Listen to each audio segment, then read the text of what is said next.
وہ ایک عجیب رات تھی۔ آسمان کی پیشانی پر چاند کسی دلہن کے ٹیکے کی طرح چمک رہا تھا۔ پورے چاند کی رات تھی۔ ریت کے سمندر پر چاندنی کسی چاندنی کی طرح بچھی ہوئی تھی۔ پھر بھی یہ ایک وحشتناک رات تھی۔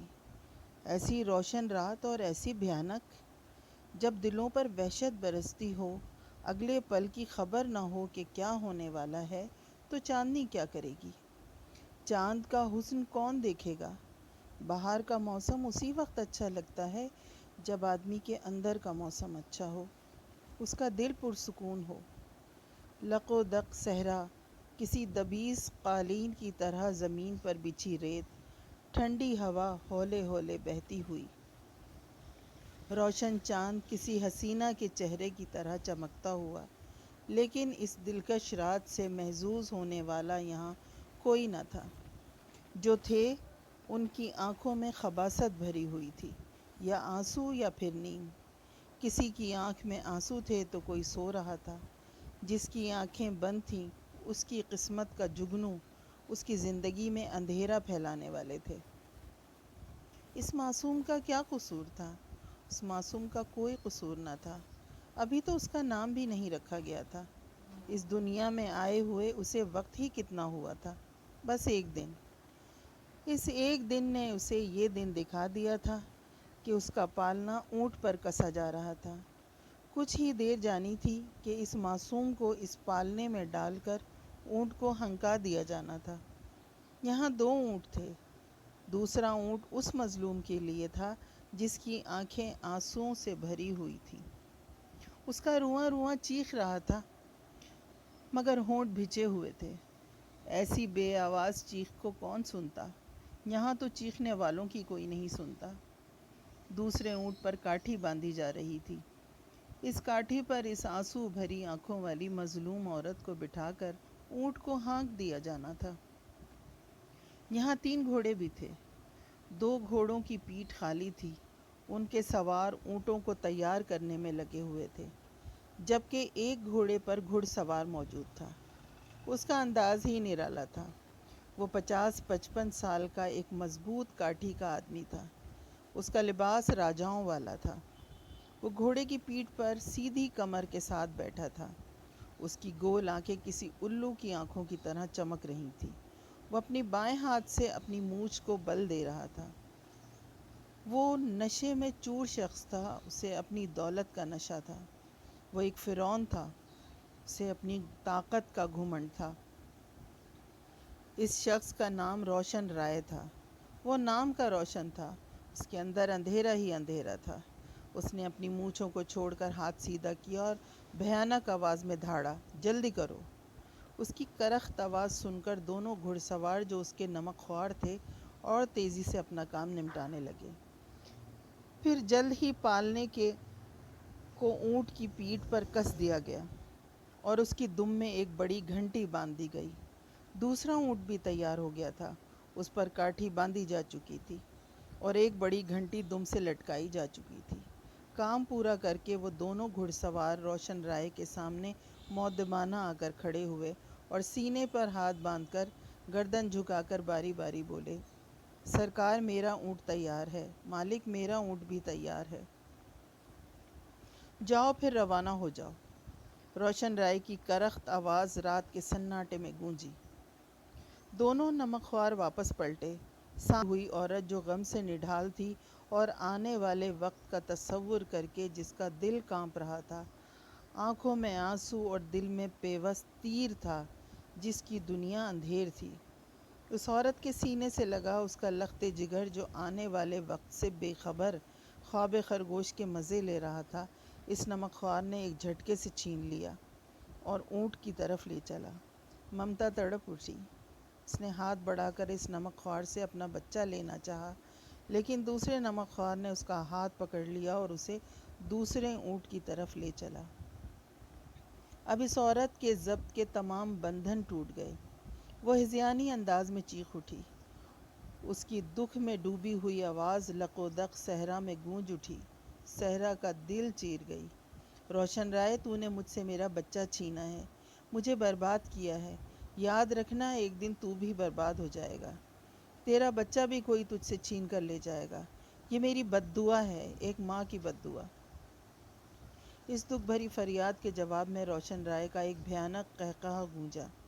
ماں کی گود سے چھنتے ہی اس ننھی بچی کی آنکھ کھل گئی۔ اس نے خوفزدہ ہو کر ایک دلدوز چیخ ماری اور بلک بلک کر رونے لگی۔ روشن رائے کے نمک خوار نے اس بچی کے رونے کی کوئی پرواہ نہ کی۔ اس نے بچی کو اونٹ پر کسے پالنے میں ڈالا اور اونٹ کی دم پکڑ کر اسے ہلا دیا۔ اونٹ ہڑبڑا کر تب وہ نمک خوار تیزی سے واپس پلٹا اور نزدیک کھڑے اپنے گھوڑے پر سوار ہوا اور اونٹ کے نزدیک آ کر اس نے اپنے منہ سے ایک عجیب سی آواز نکالی اور اس کی دم زور سے ہلائی۔ اونٹ ایک سمت تیزی سے دوڑنے لگا۔ بچی کے رونے کی آواز، اونٹ کی دم میں بندھی گھنٹی کی ٹن ٹن، چاندنی رات اور ریت کا سمندر، ایک عجیب ہولناک منظر تھا۔ وہ عورت اپنی بچی کے بچھڑنے کے اس دلخراش منظر کی تاب نہ لا سکی۔ وہ لڑکھڑا کر ریت پر گر پڑی۔ وہ نمک خوار جو اسے ہاتھ پکڑ کر دوسرے اونٹ کی طرف لیے جاتا تھا، اس نے عورت کا ہاتھ نہ چھوڑا اور ریت پر گھسیٹتا ہوا اسے اونٹ کی طرف لے چلا۔ نمک خوار نے اونٹ کے نزدیک پہنچ کر جلدی سے اس عورت کو اٹھا کر کاٹھی میں ڈالا، آواز نکال کر اونٹ کو کھڑے ہونے کا اشارہ کیا اور گھوڑے پر بیٹھ کر اونٹ کو مخالف سمت میں دوڑا دیا۔ اب صحرا میں 2 گھنٹیوں کی آوازیں گونج رہی تھیں۔ یہ دونوں آوازیں مخالف سمت سے آ رہی تھیں۔ پھر دھیرے دھیرے یہ آوازیں معدوم ہوتی چلی گئیں۔ نہ وہ اونٹ رہے، نہ ان کے پیچھے دوڑنے والے گھڑ سوار، دونوں طرف دھند رہ گئی۔ لق و دق صحرا میں اب اکیلا روشن رائے رہ گیا تھا۔ چاند اس کے پیچھے تھا، اس لیے اس کے چہرے پر سیاہی ملی ہوئی تھی۔ اونٹوں اور گھڑ سواروں کے جانے کے باوجود وہ کچھ دیر وہاں کھڑا رہا۔ وہ آنکھیں پھاڑ کر دونوں سمتوں کی طرف دیکھتا رہا۔ ایک لمحے کے لیے پھر اس نے فوراً خود کو سنبھال لیا اور ایک خباثت بھری مسکراہٹ اس کے ہونٹوں پر کھیلنے لگی۔ اس نے اپنی مونچھ کو ایک خاص انداز میں مروڑا اور گھوڑے کو ایڑ دے کر اس کا رخ موڑا۔ پھر چند لمحوں میں اس کا گھوڑا ہوا سے باتیں کرنے لگا۔ پیچھے اڑتی ہوئی ریت رہ گئی جو چاند کا روشن چہرہ چھپانے کی ناکام کوشش کر رہی تھی۔ جب ریت کا سمندر عبور کر کر روشن رائے اپنی حویلی کے دروازے پر پہنچا تو اسے کچھ خیال آیا۔ اس نے فوراً اپنے گھوڑے کو واپس موڑا اور آہستہ آہستہ حویلی کی دیوار کے ساتھ آگے بڑھنے لگا۔ حویلی کے مالک کو واپس پلٹتے دیکھ کر حویلی کے 2 نمک خوار اس کے گھوڑوں کے پیچھے پوری رفتار سے روشن رائے اپنا گھوڑا دوڑاتا دیوار کے ساتھ چلتا حویلی کے پیچھے پہنچ گیا۔ اس نے گھوڑا دوڑاتے ہوئے اپنی مونچھ کو بل دے کر آبائی قبرستان کے گیٹ کی طرف دیکھا۔ چاند کی روشنی میں قبرستان کا گیٹ کھلا ہوا دکھائی دیا۔ وہ گھوڑا تیزی سے دوڑاتا گیٹ میں داخل ہو گیا۔ گھوڑا روک کر قبرستان کے چاروں طرف نظر ڈالی۔ قبرستان پر ایک پرہیبت سناٹا طاری تھا۔ اس قبرستان میں 50-60 قبریں بنی ہوئی تھیں اور ایک وسیع علاقہ خالی پڑا ہوا تھا۔ اسے کچھ فاصلے پر ایک پیٹرومیکس کی روشنی دکھائی دی۔ وہ گھوڑے کو آہستہ روی سے دوڑاتا روشنی کی جگہ پر پہنچ گیا۔ وہاں اس کے 2-3 ملازم موجود تھے۔ ایک ملازم جو پستہ قد اور موٹا تھا آگے آیا اور روشن رائے کے مقابل کھڑا ہو گیا۔ ہاں رولی، کیا ہوا؟ کام ٹھیک طرح ہو گیا؟ روشن رائے نے پوچھا۔ جی سرکار، رولی نے اپنے بائیں جانب دیکھتے ہوئے کہا۔ روشن رائے نے گھوڑے سے اترنے کا تکلف نہیں کیا۔ اس نے گھوڑے کو آگے بڑھایا اور بیٹھے بیٹھے کام کا جائزہ لیا۔ اس کے سامنے 2 تازہ قبریں بنی ہوئی تھیں۔ ایک قبر چھوٹی تھی اور ایک بڑی۔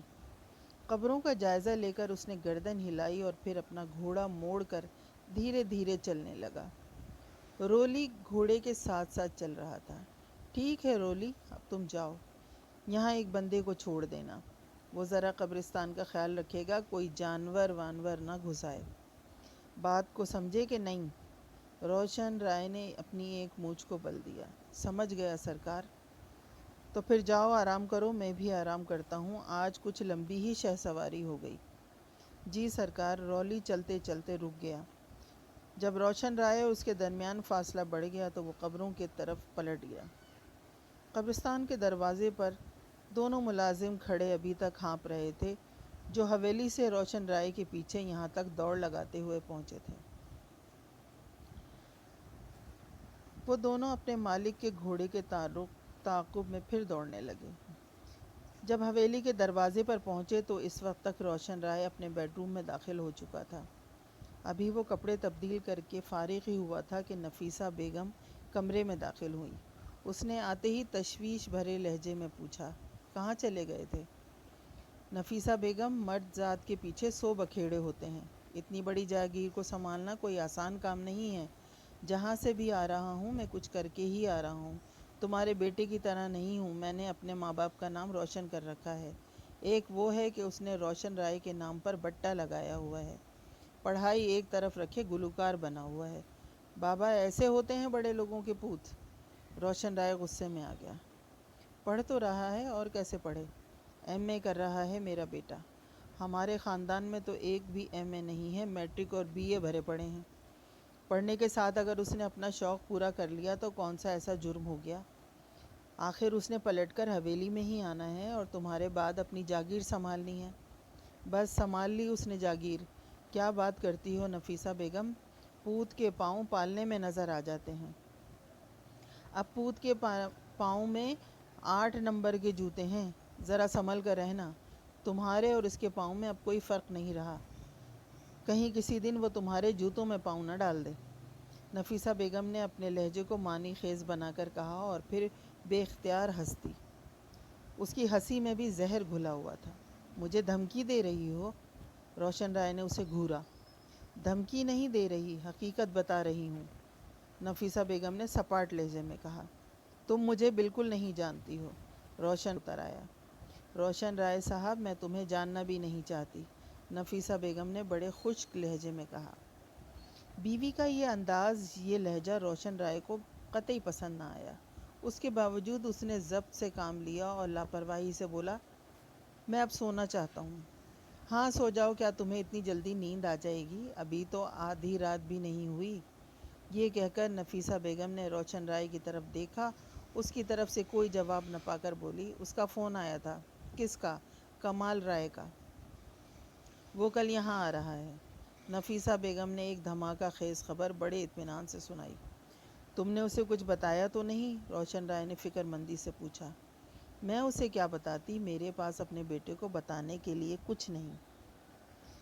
نفیسہ بیگم، تم ایک خوش نصیب عورت ہو، تم نے کچھ نہ بتا کر عقل مندی کا ثبوت دیا، اپنی زندگی دراز کر لی، روشن رائے نے سرسراتے لہجے میں کہا۔ نفیسہ بیگم نے اپنے شوہر کے چہرے پر نظر ڈالی تو اسے اس کے چہرے پر کوئی کالا ناگ پھن پھیلائے نظر آیا۔ وہ اپنے شوہر کی صفاکی سے اچھی طرح واقف تھی۔ وہ اچھی طرح جانتی تھی کہ موت سے کھیلنا اور کسی کی کتاب زندگی بند کرنا اس کے لیے تیتر مارنے جیسا تھا۔ نفیسہ بیگم اس سے اندر ہی اندر خوفزدہ رہتی تھی۔ وہ اسی کے خاندان کی تھی، روشن رائے کی چچا زاد تھی اور 8 بھائیوں کی اکلوتی بہن تھی اور ان کی لاڈلی تھی۔ جب کبھی اس کے 8 بھائی اکٹھا ہو کر کسی تقریب میں شرکت کے لیے اس کی حویلی میں آتے تھے تو حویلی کے در و دیوار لرزنے لگتے تھے۔ ان کے درمیان بیٹھ کر روشن رائے کو اپنا رعب و دبدبہ قائم رکھنا مشکل ہو جاتا تھا۔ وہ کوئی رعب ڈالنے والی بات کرتا تو نفیسہ بیگم کا کوئی بھائی اس کی بات لے اڑتا اور ہنس کر کہتا، بات کرتے ہیں۔ نفیسہ بیگم کے نام اچھی خاصی جائیداد تھی، گویا وہ ہر طرح سے مضبوط تھی۔ اپنی تمام تر مضبوطی کے باوجود وہ روشن رائے کی گول گول الوؤں جیسی آنکھوں کو دیکھ کر اندر ہی اندر لرز جاتی تھی۔ وہ اس کی صفاک آنکھوں میں خون کی جھلک دیکھتی تھی۔ اپنے اندر کے اس خوف کو دور کرنے کے لیے وہ کبھی کبھی بد زبانی پر اتر آتی تھی۔ اس وقت بھی جب روشن رائے نے بڑے سلیقے سے اس کی زندگی کو ختم کرنے کی دھمکی دی تو وہ خوف زدہ ہو گئی اور پھر اپنا خوف دور کرنے کے لیے بڑی جرأت مندی سے مسکرا دی۔ اس نے ایک ایسی بات کہہ دی کہ روشن رائے اس بات کو سن کر ہکا بکا رہ گیا۔ اس نے کہا، روشن رائے صاحب، کیا آپ کو یاد ہے کہ میں نے ایک مرتبہ آپ کے منہ پہ تھپڑ مارا تھا؟ روشن رائے کو اچانک ایسا محسوس ہوا جیسے نفیسہ بیگم نے اس کے چہرے پر تیزاب پھینک دیا ہو۔ اس کا چہرہ جیسے شعلوں میں گھر گیا۔ اس نے اپنے موٹے ہونٹ سختی سے بھینچ لیے۔ اس کی آنکھیں مزید صفاق ہو۔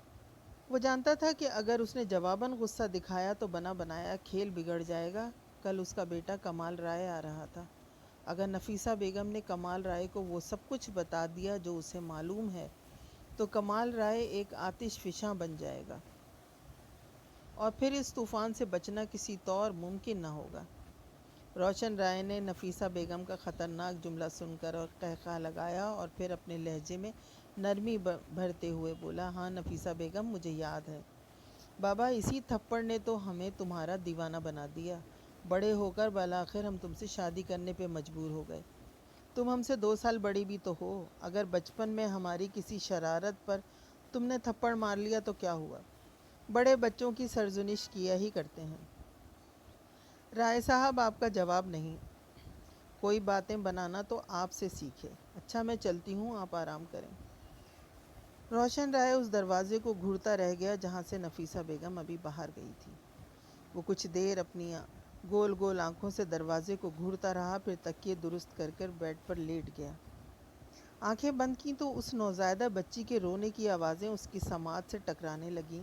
صحرا کا منظر اس کی آنکھوں کے سامنے گھومنے لگا۔ اس عورت کی بددعا اس کا دل چیرنے لگی۔ روشن رائے نے گھبرا کر آنکھیں کھول دیں۔ اس کے بیڈ روم کا دروازہ کھلا ہوا تھا۔ اس نے اٹھ کر دروازہ بند کیا۔ لائٹ روشن تھی، اس نے وہ بند نہ کی۔ وہ اب اندھیرے میں نہیں سو سکتا تھا۔ ایک زمانہ تھا کہ جب ذرا سی روشنی بھی اسی چین کی نیند نہ سونے دیتی تھی۔ اس کے بیڈ روم کے دروازوں اور کھڑکیوں پر بھاری پردے پڑے ہوئے تھے۔ جب انہیں پھیلا دیا جاتا تو اس کا بیڈ روم کسی فوٹوگرافر کے ڈارک روم میں بدل جاتا تھا۔ نفیسہ بیگم کو ایسے اندھیرے سے وحشت ہوتی تھی۔ اس نے مجبور ہو کر اپنا بیڈ روم الگ کر لیا تھا۔ روشن رائے کو جہاں دوسرے شوق تھے وہاں شکار کھیلنے کا شوق بھی تھا۔ تیتر کا شکار کھیلتے ہوئے ایک مرتبہ اس کے راستے میں کالا ناگ آ کر کھڑا ہوا تھا۔ روشن رائے کو کوئی اور راستہ نظر نہ آیا تو اس نے بندوق اتار کر اس کالے ناگ کا نشانہ لیا اور لبلبی دبا دی۔ ایک زوردار دھماکہ ہوا اور سانپ کے پرخچے اڑ گئے۔ وہ ٹکڑوں کی اس تقسیم کو دیکھتا رہا اور آگے بڑھ گیا۔ یہاں سے اس مشکل کا آغاز ہوا جس کی وجہ سے روشن رائے لائٹ جلا کر سونے پر مجبور ہوا۔ روشن رائے جب شکار کھیل کر حویلی لوٹا اور رات کو سونے کے لیے لیٹا تو اس نے بڑا ڈراؤنا خواب دیکھا۔ وہ خواب اتنا گہرا اور صاف تھا کہ اسے لگا جیسے حقیقت میں ہو گیا ہے۔ اس نے گھبرا کے سائڈ ٹیبل پر رکھا لیمپ روشن کیا اور سامنے لگے آئینے میں گھبرا کر اپنی آنکھ پر نظر ڈالی۔ اس نے خدا کا شکر ادا کیا کہ اس کی آنکھ سلامت تھی۔ اس نے خواب میں دیکھا تھا کہ وہ اپنے بیڈ پر آنکھیں بند کیے لیٹا ہے۔ اچانک سانپ کی پھنکار سنائی دیتی ہے۔ وہ آنکھیں کھولتا ہے تو آنکھوں کے سامنے کالا ناگ ہوتا ہے۔ آنکھ کھلتے ہی ناگ اس کی سیدھی آنکھ پر پھن مارتا ہے اور اس کی آنکھ لہو لہان ہو جاتی ہے۔ آنکھ میں شدت کا درد اٹھتا ہے۔ اچانک اس کی نیند ٹوٹ جاتی ہے۔ حواس بحال ہونے پر جب اسے یہ حقیقت کا احساس ہوا کہ یہ ایک خواب تھا تو اس کی جان میں جان آئی۔ لیکن اس خواب کی دہشت نہ جانے کیوں اس کے حواس پر چھا گئی۔ پھر اسی رات روشن رائے نے اپنے بیڈ کے چاروں طرف بے شمار سانپ دیکھے، اتنے کہ اگر وہ پاؤں قالین پر رکھتا تو وہ کسی سانپ پر پڑتا۔ یہ خواب دیکھ کر اس نے کئی گلاس ٹھنڈا پانی پیا، تب جا کر کہیں اس کے حواس بحال ہوئے۔ پھر ان خوابوں نے فریب نظر اور فریب سماعت کا روپ دھارنا شروع کر دیا۔ وہ بیٹھا اخبار پڑھ رہا ہوتا کہ اچانک اسے کسی سانپ کے پھنکارنے کی آواز سنائی دیتی اور اسے یوں محسوس ہوتا جیسے اس کے نزدیک سے کوئی سانپ تیزی سے سرسراتا ہوا گزر گیا ہے۔ اس کے بعد ان خوابوں اور فریب نظر نے حقیقت کا روپ دھار لیا۔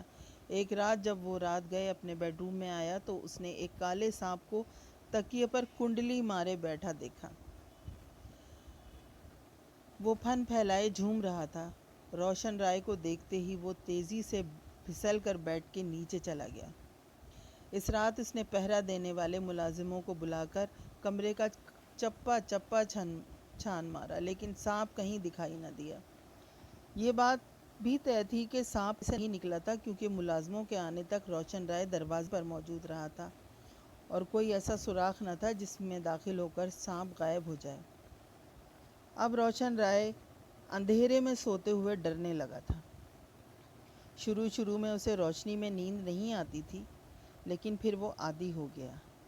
آج کی رات ایک مرتبہ پھر اس پر بھاری تھی۔ وہ کروٹوں پر کروٹیں بدل رہا تھا، لیکن نیند اس سے کوسوں دور تھی۔ بچی کے رونے کی، بلک بلک کر رونے کی آواز کبھی دور سے آتی اور کبھی ایسا محسوس ہوتا کہ وہ اس کے بیڈ کے پاس آ کر کھڑی ہو گئی ہے۔